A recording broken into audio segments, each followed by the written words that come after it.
Good evening from New York. I'm Chris Hayes. There is, of course, an old cliche in politics. It's not the crime, it's the cover-up. It's commonly used to refer to the Watergate scandal, where, of course, then President Richard Nixon was reluctant to hand over his secret Oval Office recordings. And then when he did, he was ordered by the Supreme Court to do so. There were 18 minutes of tape missing. And that was from a conversation just 3 days after the break-in at Watergate. Nixon tried to blame his secretary for the mistake, but the seemingly flagrant attempt to cover it up was ultimately what led to Nixon's downfall. We also saw a kind of bizarre reversal of the cliche during Hillary Clinton's 2016 campaign for president, where Clinton was accused of a cover-up using a private email server and allegedly destroying communications, an accusation that became a refrain at Trump's rallies. But the thing was that the underlying crime that she was supposedly covering up was never really substantiated and barely even alleged. It was just sort of this vague implication of wrongdoing. But during the campaigns and presidency of Donald Trump, things were different, of course. Trump's brazen lawlessness happened out in the open, which bizarrely worked as a kind of excuse or justification, as if the brazenness itself is its own form of scandal insulation.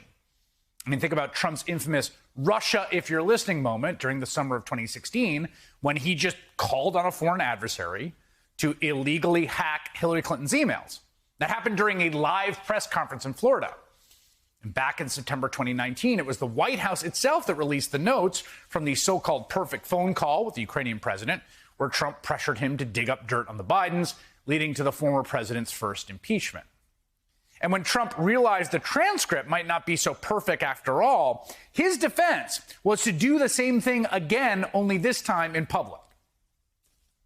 Mr. President, what exactly did you hope Zelensky would do about the Bidens after your phone call? Exactly. Well, I would think that if they were honest about it, they'd start a major investigation into the Bidens. It's a very simple answer. They should investigate the Bidens, because how does a company that's newly formed, and all these companies, if you look at, and by the way, likewise, China should start an investigation into the Bidens, because what happened in China is just about as bad as what happened with Ukraine. Because again, you see what he's doing there, right? He had kind of been caught in this phone call doing something untoward. And his first instinct was to reverse engineer a kind of brazenness about it by going in front of the cameras and then doing the crimes in public. It's like when he pressured Mike Pence to help commit a coup on Twitter. And when that was doomed to fail, he riled up an angry mob and sent them to storm the Capitol. Again, all on camera. But as we've learned over the years, and as we're learning more now, not all of Trump's malfeasance was committed out in the open. As it turns out, there were apparently many cover-ups. Like when Trump instructed his personal lawyer, Rudy Giuliani, to pitch the Department of Homeland Security on the federal government seizing the voting machines as part of an attempt to steal the election. Sending Giuliani, of course, kept his hands clean. And in fact, Politico just published emails indicating that Giuliani, along with disgraced former National Security Advisor Michael Flynn, were also working with others behind the scenes on a clandestine plot to seize the voting machines, including drafting a potential executive order.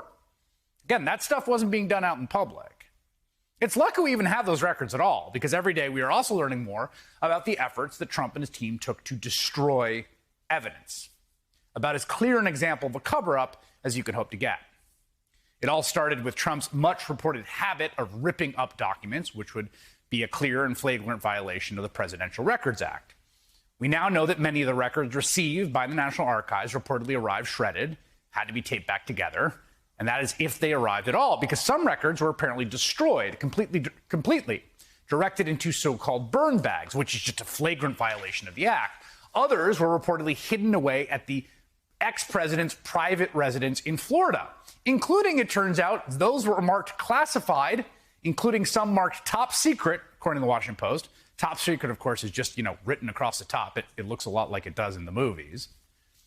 We now know the National Archives has asked the Department of Justice to investigate these practices. But today, we learned about another way that the ex-president was apparently destroying documents. And it might actually answer one of the long-standing mysteries of the Trump administration. It's one that I thought about probably more than I should have. Because, you see, during many of his campaign-style rallies, Donald Trump Always a showman at heart, would sometimes practice what can only be described as his stand-up routine. He had material, and he'd go to it again and again. And the motivation behind his shtick was usually pretty obvious. For instance, he used to riff that wind turbines cause cancer, which they did not, because he was feuding with a wind farm he thought ruined the views of his golf course in Scotland. There was one particular riff that never really made much sense. And it was a riff about environmentally friendly showers and toilets that use less water. The crowd absolutely loved